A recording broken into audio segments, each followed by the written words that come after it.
నమస్కారం.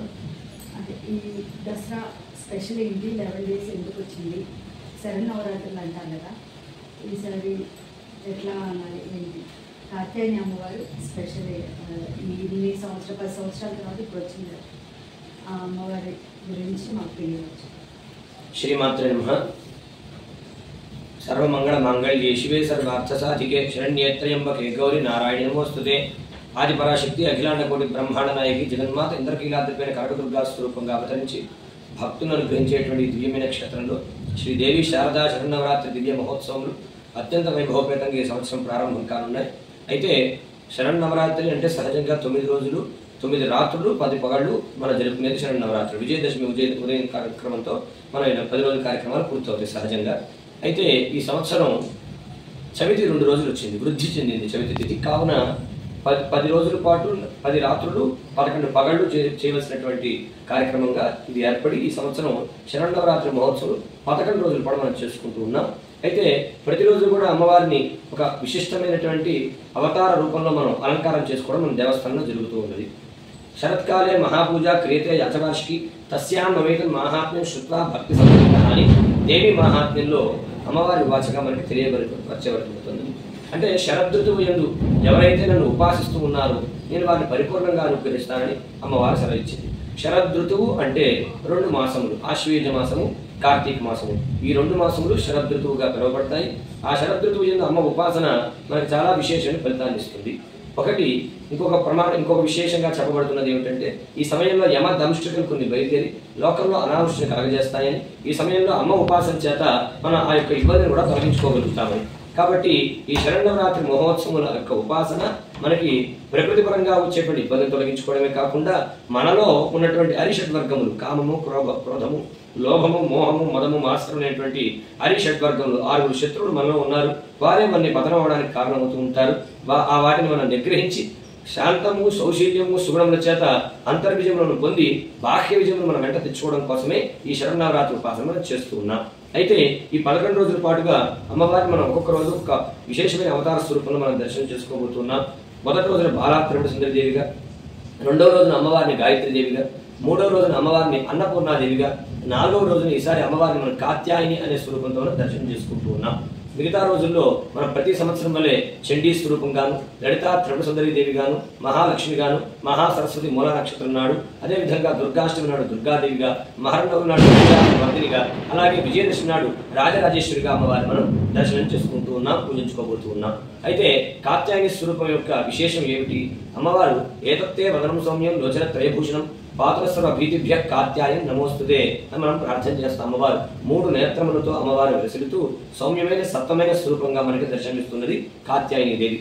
అయితే మనం లోకంలో గమనించినట్లయితే వివాహం కావాల్సినటువంటి కన్యకలందరూ కూడా కాత్యాయని వ్రతాన్ని ఆచరించి మంచి వరుడితో వివాహాన్ని పొందుతూ ఉన్నారు. కాత్యాయని వ్రతం చేత, అమ్మవారికి ఉపాసన చేత. అమ్మవారు ప్రథమం శైలపుత్రీ చ, ద్వితీయం బ్రహ్మచారిణి, తృతీయం చంద్రఘంటేతి, కూష్మాండే చతుర్థకం, పంచమం స్కందమాతేతి, షష్ఠం కాత్యాయనీతి చ అని నవదుర్గంలో 6వ స్వరూపంగా ఈ కాత్యాయని అమ్మవారి మనం ప్రార్థన చేస్తూ ఉన్నాం, ఉపాసిస్తూ ఉన్నాం. అలాంటి కాత్యాయని అమ్మవారికి ఉపాసన చేతనే పూర్వం ద్వాపర యుగంలో కూడా శ్రీకృష్ణ పరమాత్మను పొందడం కోసం గోపికలందరూ కూడా ఈ కాత్యాయని వ్రతాన్ని ఆచరించి ఆ స్వామిని పొందారని చెప్పి మనకి పురాణం ద్వారా తెలుస్తున్నది. సరే గురుగారు, కాత్యాయని అమ్మవారు అంటే ఇలా పెళ్ళికాని గురించా, లేకపోతే నెక్స్ట్ ఈ ఉన్న జనరేషన్ మొత్తానికి ఇప్పుడు అందరికీ ఉపయోగిస్తుంది. సహజంగా భగవత్ స్వరూపం అనేటువంటిది అన్ని విధములైనటువంటి అనుగ్రహాలు ఇచ్చేటువంటిది. ఇప్పుడు కూడా భగవత్ స్వరూపం అనేటువంటిది ఏ రూపంలో అయినా సరే మనం ఉపాసించేప్పుడు అన్ని విధమైన అనుగ్రహాలు ఇచ్చేదిగానే ఉంటుంది. అయితే కొన్ని ప్రత్యేకమైన అంశాల్లో కొంత ప్రత్యేకంగా వారి యొక్క అనుగ్రహాన్ని పొందడం చేత మనం దాన్ని ఎక్కువగా జ్ఞప్తిగా చేసుకుంటూ ఉంటాం. కాత్యాయని స్వరూపం కథముడు అనేటువంటి మహర్షికి అమ్మవారు జన్మించింది. ఆయన అమ్మవారి కోసం తపస్సు చేశాడు. చేస్తే అమ్మవారిని అడిగాడు, ఆయన అమ్మవారిని కోరుకోమనగా నువ్వు నాకు సంతతిగా కలగాలని కోరుకున్నాడు కథమ మహర్షి. ఆ ప్రకారంగా అమ్మవారు ఆ కథమ మహర్షికి పుట్టింది కాబట్టి కాత్యాయని స్వరూపంతో అమ్మవారు ఆవిర్భవించింది. అయితే అమ్మవారు ఆవిర్భవించినటువంటి అక్కడ కారణం ఏమిటంటే ఈ మహిషాసురు అనేటువంటి రాక్షసుడిని సంహరించడం కోసమే అమ్మవారు ఆవిర్భవించింది. అయితే ఈ మహిషాసుడి యొక్క ఆగమనాన్ని కూడా రోజు రోజుకి పచ్చరిల్లిపోతూ ఉంటే అందరూ దేవతల మునులందరూ కూడా బ్రహ్మ విష్ణు మహేశ్వరుని సమీపిస్తే వారు ముగ్గురు కూడా ఒక కోపోద్రిక్తమైన దృష్టిని చూశారు. ఆ దృష్టికి ఆ ఒక శక్తి ఏర్పడింది. అలాగే ఆ శక్తిలో మిగతా దేవతల యొక్క కాంతి పుణ్యం నుంచి కలుసుకొని ఒక మహాశక్తిగా ఏర్పడింది. ఆవిడే కాత్యాయని దేవి. ఆ విధంగా కాత్యాయని దేవి ఆవిర్భవించి ఆ రాక్షస మహిషాసుని సంహరించి లోక కళ్యాణం జరిపించిన తల్లి. అంటే ఇక్కడ మనం దీని ద్వారా ఏమర్థమవుతున్నది? అమ్మవారు రాక్షస సంహారం గావిస్తుంది, అంటే శత్రు సంహారం చేస్తుంది తల్లి.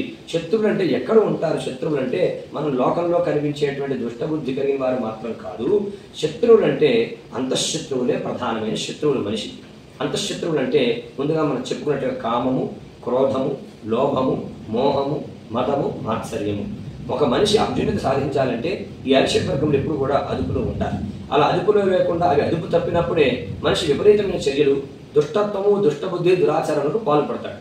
దానివల్ల అతను పతనం అవుతూ ఉంటాడు. కాబట్టి ఎప్పుడైతే మనం అమ్మ ఉపాసన చేత మనలో ఉండేటువంటి ఈ అరిషడ్ వర్గమును మనం అనగదొక్కి సత్వగుణమును మనం అలవర్చుకుంటాము, తద్వారా మనం విజయములు పొందుతాం. కాబట్టి కాత్యాయని అమ్మవారి యొక్క ఉపాసన మనలో ఇంద్రియ నిగ్రహాన్ని మనం పెంపొందించుకోవడము, మనం విజయములు పొందడము, అలాగే ఏ సంకల్పం చేసినా అన్నింటిలో విజయములు పొందేటువంటి భాగ్యాన్ని ఇవ్వడం. సరే గురుగారు, మళ్ళీ ఈ కాత్యాయని అమ్మవారిని చూడాలి 10 సంవత్సరాల తర్వాతైనా?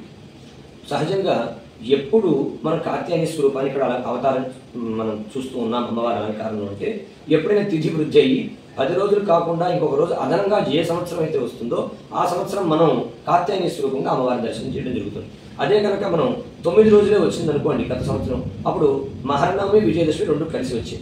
ఒకే రోజున 2వ అవతారం మనం దర్శనం చేయడం జరుగుతుంది.